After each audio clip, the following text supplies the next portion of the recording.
Se você nasceu nos anos 80, 90, é impossível você não conhecer esse cara aqui, ó. Boa tarde, amigos de todo o Brasil. Está começando mais um Domingo!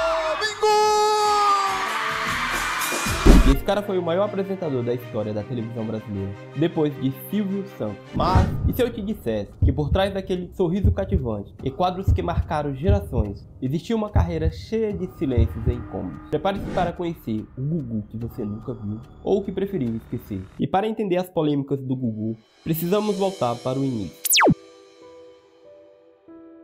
Antônio Augusto Moraes Liberato nasceu em São Paulo em 1959 e desde cedo ele demonstrou uma paixão obsessiva pela televisão. Aos 14 anos, ele fazia algo que consideraríamos quase impossível. Escrevia cartas para Silvio Santos com sugestões de programa. E agora imagine a cena, um adolescente paulistano determinado a trabalhar na TV, enviando cartas manuscritas para o maior comunicador do país. E o mais impressionante, Silvio Santos não só leu as cartas, como ficou impressionado com a criatividade do garoto. E essa determinação rendeu a Gugu uma oportunidade única. Aos 14 anos, ele já estava nos bastidores da televisão, trabalhando como assistente de produção. Em 1974, o Silvio Santos chegou pra gente e falou: olha, eu quero que faça um estágio com vocês, um garoto que eu já achei um gênio. Eu estava saindo da televisão, ele me deu um papel com boas ideias. O nome dele é Augusto Liberato. Faça um estágio com eles aí. Use eles em todos os programas. E ali era o início de uma carreira que duraria mais de 40 anos e que transformaria um jovem sonhador no rei dos auditórios brasileiros. Mas aqui está o primeiro ponto crucial da nossa história. Desde o início, que na televisão a audiência é tudo. E foi essa lição absolvida ainda na adolescência que moldaria não apenas seus sucessos, mas também suas maiores controvérsias. Porque quando você aprende que o público é rei, às vezes você está disposto a fazer qualquer coisa para conquistá-lo, mesmo que isso signifique cruzar algumas linhas. Chegamos ao ano de 2003, um ano que ficaria marcado para sempre na história da televisão brasileira e na carreira de Gugu. O Domingo Legal estava no auge da guerra pela audiência, com o Domingão do Faustão, e a pressão por números era gigantesca. E foi nesse cenário de alta competitividade que o impensável aconteceu. O programa do Gugu exibiu uma entrevista exclusiva com supostos membros de uma facção criminosa, PCC, o primeiro comando da capital. Na reportagem, os encapuçados ameaçavam ataques a autoridades e falavam sobre a organização do crime dentro dos presídios. A gente estamos aí de olho, isso aí, né, senadores, religiosos, a gente estamos aí, estamos aqui para tudo ou nada, entendeu? E a gente não tem um contato assim direto, assim. A tensão era palpável e a audiência, claro, disparou. E a repercussão foi imediata e avassaladora. O país parou para discutir a ousadia do SBT e a gravidade das ameaças. No entanto, a euforia durou pouco. Em questão de dias, a Polícia Civil de São Paulo e o Ministério Público começaram a investigar a veracidade da entrevista. E o que se descobriu chocou o Brasil. A entrevista era uma farsa. Os supostos criminosos eram, na verdade, atores contratados pela produção do programa. E o escândalo Gugu PCC, como ficou conhecido, foi um golpe duríssimo na credibilidade do Gugu e do SBT. A emissora foi multada, o programa sofreu sanções e o Gugu, visivelmente abalado, teve que ir a público pedir desculpas. Na mesma noite, na segunda-feira, que antecedeu o programa, eu tive meu pai e minha mãe internados. Eu realmente costumo acompanhar a produção. A gente fala durante a semana foi falado toda. Que você, tudo que vai ao ar, você primeiro checa para depois permitir que vá. Eu gosto disso porque eu comecei como office boy aqui nessa casa. Vou fazer 30 anos de trabalho aqui dentro do SBT. E eu gosto de saber o que vai acontecer no programa, assim como você, né, Hebe? Certo. Mas foi uma semana conturbada. Isso aconteceu na segunda, terça-feira minha cabeça quente, na quarta-feira o meu diretor pede demissão. A minha cabeça continuava quente com os meus pais doentes. Nada disso invalida o que eu vou falar à frente. Quando foi na sexta-feira, o Wagner, chefe de reportagem, me diz da matéria do Padre Marcelo. Eu falei: bom, Wagner, toca para frente, minha cabeça está a mil e tal, não sei o quê. Quando foi no domingo, eu chego por volta, meu programa começa às 3h30, 3h40, eu chego geralmente por volta às 2h da tarde. O Wagner falou assim para mim: Gugu, eu consegui conversar com os criminosos, os supostos criminosos, e eles me deram uma entrevista no sábado à noite. Geralmente, eu vejo as fitas, as matérias, aos sábados de manhã. Eu realmente vejo. Mas essa semana não deu para ver Problema nada. dos seus pais. Não deu para ver absolutamente nada. Muito bem. O Wagner falou, olha, a matéria está ótima, vamos editar. E eu cheguei às 2 horas da tarde para apresentar o programa, que começa às 3h30. Falei, tá bom, Wagner, jornalismo, Hebe, não é que nem um quadro que a gente chama de quadro frio, quadro de prateleira. Aquele quadro que você pode guardar e usar esse domingo, ou o outro. Enfim, reportagem, é coisa que chega quente. A edição foi feita durante a apresentação do programa Domingo Legal. Eu estava no palco quando a edição... Quando chegou a matéria? Não, a matéria foi feita sábado à noite. Sim, mas quando chegou no seu programa? Ela foi para a edição no departamento técnico. Você não viu? Eu não vi a matéria. Olha, eu tenho amigos que foram citados naquela matéria. Você sabe que eu vou aqui dizer uma coisa. Erro houve, porque a produção deveria ter me comunicado que não havia... Ele alegou ter sido enganado, mas a imagem do apresentador, que ousou cruzar essa linha tênue entre a ética e a polêmica em busca de audiência, ficou marcada para sempre. E esse episódio expôs uma faceta muito sombria da guerra por audiência na televisão. A busca incessante por números levou a uma fraude jornalística que abalou a confiança do público e gerou um debate nacional sobre os limites do entretenimento. Para Gugu, foi um momento de profunda crise, mas também um divisor de águas, que o forçou a reavaliar suas práticas e a forma como seu programa era conduzido. Mas, e se o escândalo do PCC foi um ponto baixo na carreira de Gugu, a banheira do Gugu foi paradoxalmente um dos seus maiores sucessos e ao mesmo tempo uma fonte inesgotável de controvérsia. Por anos, o quadro foi um dos pontos altos do Domingo Legal, atraindo milhões de telespectadores curiosos para ver celebridades em situação, digamos,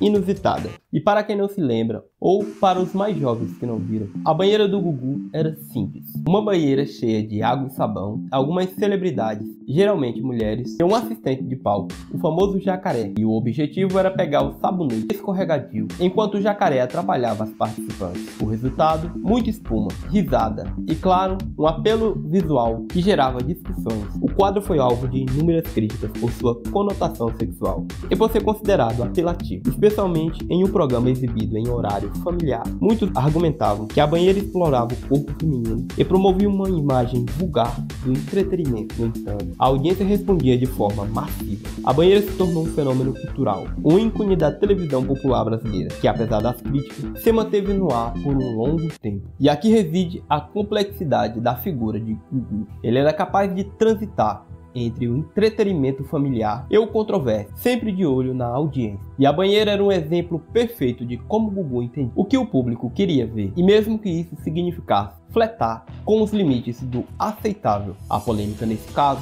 não diminuiu o sucesso da banheira, mas o ampliou, tornando o quadro ainda mais comentado e assistido. Mas as controvérsias na carreira de Gugu não se limitavam aos quadros de sucesso. Houve também conflitos inesperados, momentos ao vivo que entraram para a história da televisão brasileira. A carreira de Gugu Liberato foi pontuada por momentos que, embora não fossem escândalos de proporções nacionais como o do PCC, geraram burburinhos e revelaram a dinâmica muitas vezes tensa do universo televisivo. 3 desses momentos se destacam: o conflito com Xuxa, o inusitado incidente com Jean-Claude Van Damme e a polêmica visita ao túmulo de Desi Gonçalves. Em 2012, Gugu, já na Record, exibiu em seu programa uma antiga revista Playboy da Xuxa, e o que parecia uma simples homenagem ou resgate de um arquivo transformou-se em uma briga pública com a Xuxa, que há anos tentava apagar esse capítulo de sua história e se arrependia das fotos. Ela não gostou nada da atitude de Gugu. A rainha dos baixinhos expressou seu descontentamento publicamente, gerando atrito entre os dois maiores nomes da televisão brasileira. E esse episódio evidenciou a linha tênue entre o entretenimento e o desrespeito, e como a busca incessante por audiência pode levar a atrito com seus colegas de profissão. Outro momento que entrou para a história dos programas de auditório de Gugu foi o incidente com o ator Jean-Claude Van Damme. Durante uma participação no Domingo Legal, o ator, em um momento de empolgação, teve uma ereção visível no palco. O incidente, embora acidental e constrangedor, gerou comentários e discussões, sendo mais um exemplo de como os programas ao vivo de Gugu eram imprevisíveis e podiam gerar situações inesperadas e por vezes embaraçosas. Em 2016, Gugu protagonizou mais um momento que gerou grande repercussão em seu programa na Record. Ele exibiu uma reportagem em que visitava o mausoléu de Dercy Gonçalves. 600 quilos. Para removê-la é uma grande dificuldade, você vai ver. Em que ano ficou pronto? Foi em 1990. E 91. E ela faleceu em 2008. 2008. Ela ficou 17 anos. 17? Ela fez muita brincadeira em cima, ela subia e deitava e pulava e levantava as pernas, ela adorava vir. Para verificar se a humorista havia sido realmente enterrada em pé, como era o seu desejo, em uma lenda urbana. A reportagem, que mostrou a abertura do túmulo e a constatação de que o caixão estava na horizontal, gerou críticas e acusações de sensacionalismo. Muitos consideraram a atitude desrespeitosa com a memória da artista, enquanto outros defenderam a iniciativa como uma forma de desvendar um mistério e atender a um pedido da própria Dercy em vida. O episódio reacendeu o debate sobre os limites da televisão em busca de audiência. E esses momentos, sejam eles conflitos com colegas, incidentes inusitados ou reportagens controversas, contribuíram para a notoriedade de Gugu. Eles mostravam que mesmo com todo um planejamento, a televisão ao vivo é um terreno fértil para o inesperado. E Gugu, com seu carisma e jogo de cintura, sabia lidar bem com essas situações, transformando-as em pautas para o dia seguinte e mantendo seu nome sempre em evidência. Mas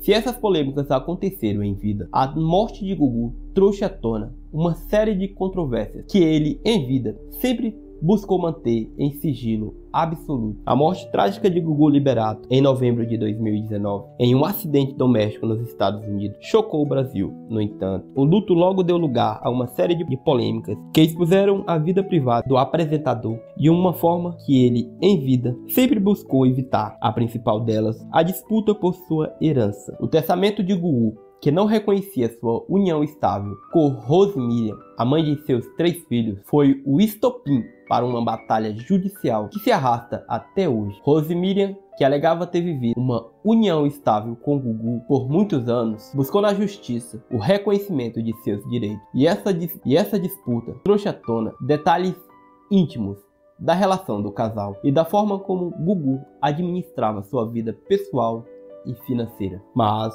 as polêmicas não pararam por aí. Em meio à briga pela herança, surgiram alegações de um suposto relacionamento homoafetivo de Gugu com o chefe de cozinha Thiago Salvático. Salvático também buscou na justiça o reconhecimento de uma união estável, o que adicionou uma camada de complexidade e sensibilidade à disputa. A família de Gugu, por sua vez, negou veementemente a existência desse relacionamento. E para completar o cenário, um suposto filho não reconhecido, Ricardo Rocha, também entrou na disputa pela herança, alegando ser o fruto de um relacionamento de Gugu com sua mãe. No entanto, o exame de DNA realizado posteriormente comprovou que Ricardo não era o filho biológico do apresentador, encerrando de vez mais um capítulo dessa saga. E essas polêmicas póstumas revelaram um lado de Gugu que ele sempre manteve em sigilo: sua vida pessoal e sua sexualidade. A descrição de Gugu era uma de suas marcas registradas, e a exposição de detalhes tão íntimos após sua morte gerou um debate sobre os direitos de privacidade de figuras públicas e ao sensacionalismo da mídia. E a disputa pela herança e as discussões sobre sua vida pessoal trouxeram à tona a complexidade do legado de Gugu. Ele foi um ícone da televisão, um empresário de sucesso, mas também um homem com uma vida privada, que após sua morte se tornou pública e alvo de especulações. E essas controvérsias póstumas, embora dolorosas para a família, adicionaram uma dimensão humana e por vezes trágica à história de um dos maiores comunicadores do Brasil. De um adolescente que escrevia cartas para Silvio Santos a um dos maiores comunicadores do Brasil, a trajetória de Gugu é inegavelmente fascinante, mas, como vimos, ela não foi feita apenas de sorrisos, quadros icônicos e recordes de audiência. O escândalo do PCC, a controvérsia da banheira do Gugu, os atritos com a Xuxa Meneghel, um incidente com o Van Damme, a polêmica visita ao túmulo de Desi e, por fim, as dolorosas polêmicas póstumas envolvendo sua herança e vida pessoal. Todas essas controvérsias, de uma forma ou de outra, se entrelaçam com a carreira de Gugu, revelando a complexidade de uma figura pública que, em sua busca por entreter, por vezes navegou em águas turbulentas. Gugu Liberato foi um mestre em entender o que o público queria ver, e essa habilidade o levou ao topo, mas também o colocou no centro de debates éticos e morais, expondo essa linha tênue entre o entretenimento e o sensacionalismo. Sua história nos lembra que por trás do brilho da televisão existem seres humanos com suas complexidades. E você? O que pensa sobre as polêmicas de Gugu Liberato? Qual delas mais te marcou? Deixa aqui nos comentários. Compartilhe esse vídeo com seus amigos. E não se esqueça de se inscrever no canal para mais conteúdos como este. Sua opinião